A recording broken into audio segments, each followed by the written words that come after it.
Hello everyone, আসসালামু আলাইকুম। কেমন আছেন আপনারা সবাই? আশা করি যে যেখান থেকে ভিডিওটি দেখছেন, কাছে অথবা দূরে, দেশ অথবা দেশের বাহির থেকে সবাই আল্লাহর রহমতে ভালো আছেন। আমিও আল্লাহর রহমতে অনেক বেশি ভালো আছি। বরাবরের মতো আজও নতুন দিনে নতুন একটি ভিডিও নিয়ে হাজির হয়েছি আপনাদের মাঝে। আশা করি ভিডিওটি ভালো লাগবে আর পুরোটা ভিডিও জুড়েই আমার সাথে থাকবেন। ইদানিং অনেক আপু এবং ভাইয়াদের অনেক অনেক ভালোবাসা পাচ্ছি। আমি জানি না এই ভালোবাসা পাওয়ার যোগ্য কিনা আমি। তবে যারা যারা আমাকে এত ভালোবাসছেন, যারা যারা আমার ভিডিও এত দেখছেন, আমাকে সাপোর্ট করছেন, সবাইকে জানাই অসংখ্য ধন্যবাদ। আর আপনাদের ঋণ কখনোই শোধ করা যাবে না। আপনাদের জন্য রইল অনেক অনেক ভালোবাসা। আর যারা যারা আমার চ্যানেলে নতুন, ভিডিওটি প্রথম দেখছেন, আপনারা চাইলে আমার চ্যানেলটিকে সাবস্ক্রাইব করে পাশে থাকা বেল বাটনটি অল করে দিতে পারেন। তাহলে আমার সব ভিডিও নোটিফিকেশন আপনাদের কাছে পৌঁছে যাবে।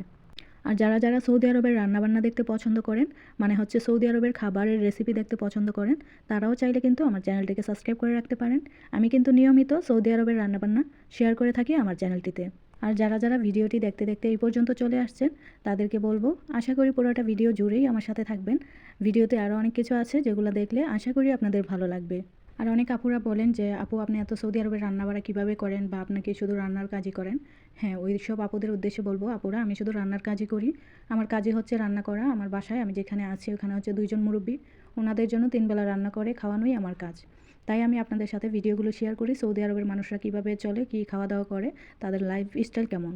তো চলুন আজকে কী কী বাজার করে নিয়ে আসছে আপনাদের সাথে শেয়ার করি। তো সকালেই আমি নাস্তাটা শেষ করে, হাতে কিছু কাজ ছিল, কাজগুলো শেষ করে নিয়েছি। তার মধ্যেই দেখি মুরব্বি বাজার থেকে বাজার করে নিয়ে আসছে।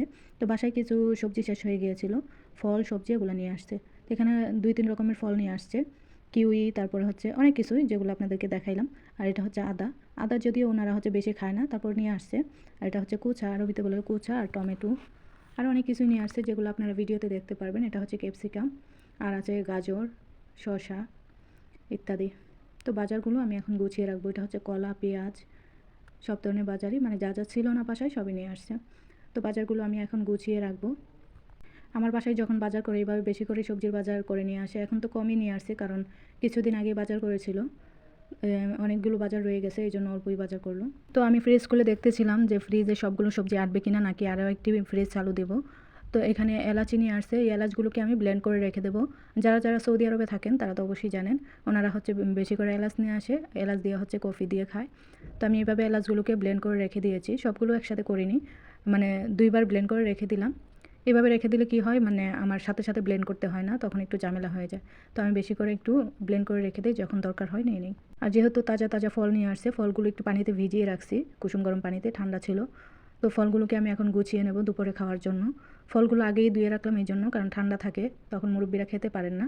এই জন্য আমি আগে থেকে ধুয়ে তারপর বাইরে রেখে দিই, একটু নর্মাল হয়ে যায়। তো ফলগুলো ধুয়ে আমি গুছিয়ে নিয়েছি। আর আমার কিন্তু ফল খেতে একদমই ভালো লাগে না।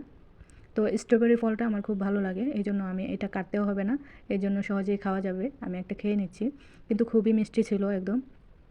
তো ফলগুলো আমি গুছিয়ে রেখে চলে যাব হচ্ছে, একজন ঘুম থেকে উঠছে, ওনার জন্য নাস্তাটা রেডি করব।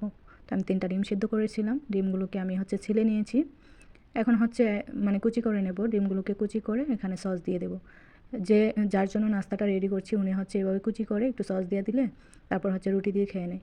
তো আজকে দুপুরে তেমন রান্না বাড়া নেই, তখন আমি হচ্ছে ওনাদের জন্য, 2 মুরব্বির জন্য সাদা ভাত রান্না করে নেব। আর আমার জন্য আলাদা খাবার আছে, এটা হচ্ছে গতকাল রাতে হোটেল থেকে খাবার আনছিল, অনেকগুলো খাবার ফেলে দিয়েছি, আর অল্প একটু আমার পরিমাণ মতো আমি রেখে দিয়েছিলাম। এই খাবারটা অনেক পছন্দ আমার, এটাকে বুখারি বলে। তো এই খাবারটা আমার অনেক পছন্দ, এই জন্য আমি ফেলে দিইনি, রেখে দিয়েছি। চুলাটাকে আমি লো আছে একদম ডিম করে দিয়ে রেখে দিয়েছিলাম প্রায় আধা ঘন্টার মতো। তো অনেক সুন্দর গরম হয়ে গেছে খাবারটা। এখন আমি একটু কুক ঢেলে নিলাম, যেহেতু হোটেলের খাবার খাবো, একটু কুক না হলে হয় না। আমি কিন্তু খাই না নিয়মিত, আজকেই খেলাম। কতদিন পর খেলাম বা কত মাস পরে খেলাম তা কিন্তু আমার মনেও নেই, অনেক দিন আগে খেয়েছিলাম কুক। তো যাই হোক, এখন আমি খাবারটা খেয়ে নেব। দেখেন দেখতেই কি লোভনীয় লাগছে, আমার কাছে এই খাবারটা খুবই ভালো লাগে। আর এই খাবারে দেখেন কতগুলো কিশমিশ দেওয়া আছে, এই কিশমিশটার কারণে আমার কাছে আরও বেশি মজা লাগে।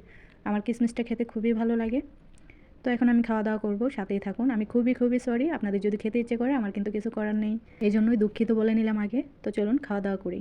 গতকালকে বাসায় অনেক বেশি মেহমান আসছিল, তো আমরা হচ্ছে রান্না করে নিয়েছিলাম মাংস বের করে। যারা গতকালকের ভিডিওতে দেখেছেন তারা অবশ্যই জানবেন বিষয়টা। তো আমরা মাংস বের করে রান্না করেছিলাম, মাংসর তরকারি আর হচ্ছে নান রুটি খাওয়ার জন্য। তো এত বেশি মেহমান আসছে, পরে দেখা গেল যে ওই রান্নাটাই হবে না সবার। তারপর আবার কি করলো, ম্যাডামের হচ্ছে নাতি, মানে হচ্ছে ছেলের ঘরের নাতি, উনি হচ্ছে আবার চলে গেছেন হোটেলে, হোটেল থেকে গিয়ে এই খাবারগুলো নিয়ে আসছে।